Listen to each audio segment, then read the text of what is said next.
조갑제TV 시청자 여러분 안녕하십니까. 2022년 1월 12일 오후 4시입니다.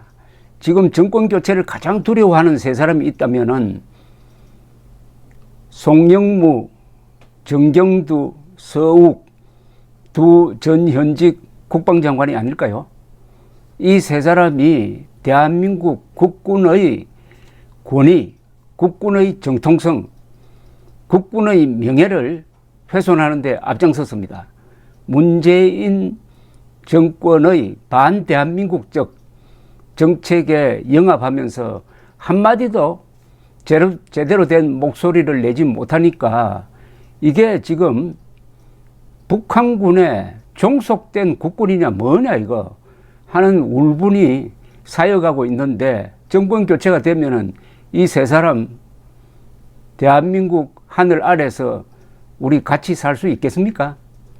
서욱 국방장관은 이제 남은 임기 중에 그동안의 과오를 씻을 수 있는 기회를 잡았는데도 여전히 굴욕적인 모습을 보여주고 있습니다.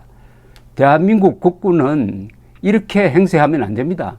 대한민국 국군은 20세기 세계 전체에서 그 역할이 이스라엘 군대와 함께 가장 위대한 일, 문명 건설과 문명 보호를 한 아주 명예로운 군대고, 우리나라 역사상 삼국 통일을 주도한 화랑도 이후에 대한민국 국군이 한 역할은 역사의 고딕체로 굵게 기록될 것입니다. 건국의 초석이었습니다. 호국의 강성이었습니다. 근대화의 기관차 역할을 했습니다. 민주화의 울타리 역할을 했습니다. 그리하여 자유통일을 해가지고 헌법 1조의 명령대로 한반도 전체를 민주공화국으로 만드는 무력 집단의 역할을 해야 되는데, 지난 5년 동안 뭘 했습니까? 근데 최근에 북한이 잇따라 신형 미사일을 발사하자 또 옛날 버릇, 과거 버릇 그대로 단호한 입장을 밝히지 못하고 청와대 눈치를 보면서 정보까지도 왜곡하고 있습니다. 군 당국이 북한의 극초음속 미사일 주장은 과장되었다면서 평가절하를 하다가 불과 나흘 만에 북한이 보란 듯이 마하 6에서 마하 15로 2배 가까이 빨라진 미사일을 쏘아 올리자 이제는 발표를 어떻게 하고 있느냐 하면 이렇게 합니다. 오전 8시 38분, 어제 오전 8시 38분, 7시 27분 북한이 발사한 탄도미사일 추정 발사체를 탐지했다. 출입 기자단에 공지했지만은 세부 재원은 밝히지도 않았습니다. 추가 도발을 예상하고 있었지만 이렇게 빨리 할 줄은 예상하지 못했다고 한탄을 하고 있답니다. 그리고 합참은 이날 북한 미사일 발사 후 7시간 30분가량이 지난 오후 3시에야 브리핑을 했는데, 비행거리 700km가 직선거리냐, 최대 속도 마하 10은 언제까지 유지됐느냐는 등 질문 수십 개에 대해서는 세부 분석 중이라고만 이야기를 했습니다. 기술 진전이 없다고 평가절하했다가 나흘 만에 기술이 진전되었다고 하니까 이 북한의 미사일 능력에 대한 정확한 평가를 하고 있으면서도 문재인 정권, 문재인 대통령의 체면을 구기지 않기 위해서 정보를 왜곡하고 있는 것 아니냐 하는 생각이 듭니다.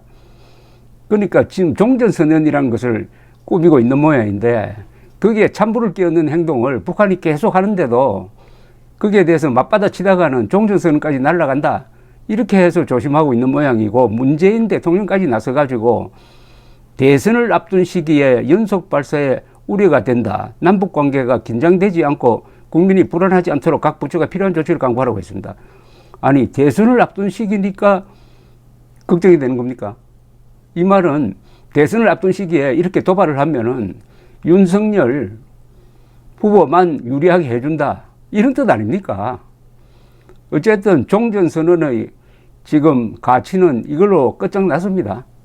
이런 상황에서 종전선언 하면은 우리 국민들이 가만히 있겠습니까? 그게 표를 얻는데 역작용이 되지 않을까요?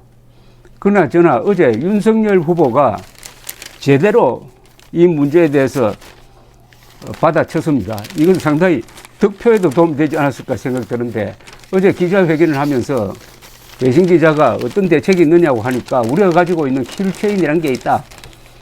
그걸 작동해가지고 북한이 미사일에다가 핵무기를 탑재해가지고 쏜다는 조짐이 확실하면은 우리가 먼저 선제 공격을 해야 된다. 그것밖에 없다. 도달하는데 1분밖에 걸리지 않는데 요격이 불가능하다. 아주 정답을 내어놓았습니다. 문제는 이 정답에 대해서 여당이 보여준 이 자충수적 논평입니다. 민주당은 전쟁광, 호전적 지도자 등등의 표현을 써서요. 윤호중 원내대표는 윤 후보는 정말 호전적인 지도자다. 선제 타격이라는 것은 곧바로 전쟁으로 이어진다. 김용민 최고위원은 전쟁망도 아니고 이게 무슨 망언인가. 이렇게 이야기를 했습니다. 요거 하나씩 따져보겠습니다.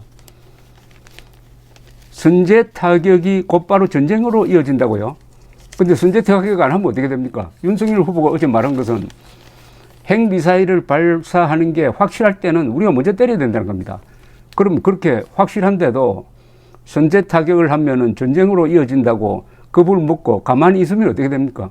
핵미사일이 1분 만에 서울 상공에서 터져가지고 몇백만 죽고 그걸로 대한민국 끝장나는 것 아닙니까? 대한민국이 끝장나는 것보다는 선제 타격을 해가지고 전쟁을 통해서 북한의 위협을 없애버리는 게 그게 국군 통수권자가 할 일 아닙니까? 그리고 전쟁광도 아니고 이게 무슨 망언인가? 윤석열 후보의 어제 이야기는 새로운 게 하나도 없습니다. 지금 문재인 정권 하에 우리 군도 바로 그런 개념으로 대책을 세워놓고 있습니다. 하나도 새로운 게 없어요. 지금 기존 전략을 이야기하고 있는 건데 제 얼굴에 지금 침 뱉고 있습니다. 이게 전쟁광이고 호전적 지도자라면 그건 문재인 대통령에게 해야 할 일입니다. 그리고 망언이라니 우리 핵미사일 맞고 떼죽음 하지 않겠다는 국가적 결의를 이야기를 한 걸 가지고 망언이라고 합니다. 그럼 살아보자. 북한 핵미사일에 맞아 죽지 않겠다는 결심을 망언이라고 하면은 이거는 누구 입장에서 하는 망언이죠? 바로 김정은이 입장에서 망언이라고 하는 것 아닙니까? 김정은 입장에서 보면은 감히 우리가 쏘는 핵미사일을 고의 맞아 다 죽어야지 왜 킬체인을 동원해가지고 우리를 때리려고 하느냐. 그러니까 망언이다. 근데 민주당도 생각하는 방식이 딱 김정은식입니다. 근데 이거는 뿌리가 있어요.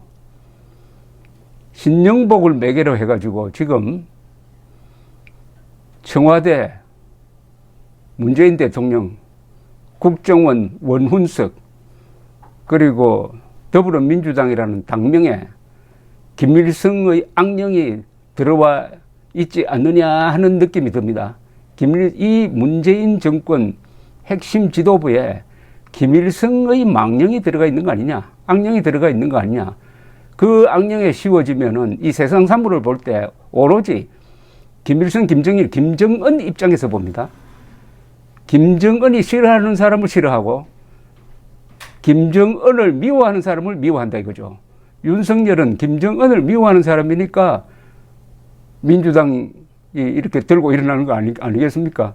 그러니까 자신의 정체를 어제 이 집권 세력은 어제 한 행동으로 자신의 정체, 김일성의 악령에 씌워진 집단이 아닌가 하는 그 의구심을 자신들이 확인해 준 겁니다. 그렇다 하더라도 국군이 그렇게 따라가면 안 되죠. 국군은 영원하고 정권은 유한합니다. 감사합니다.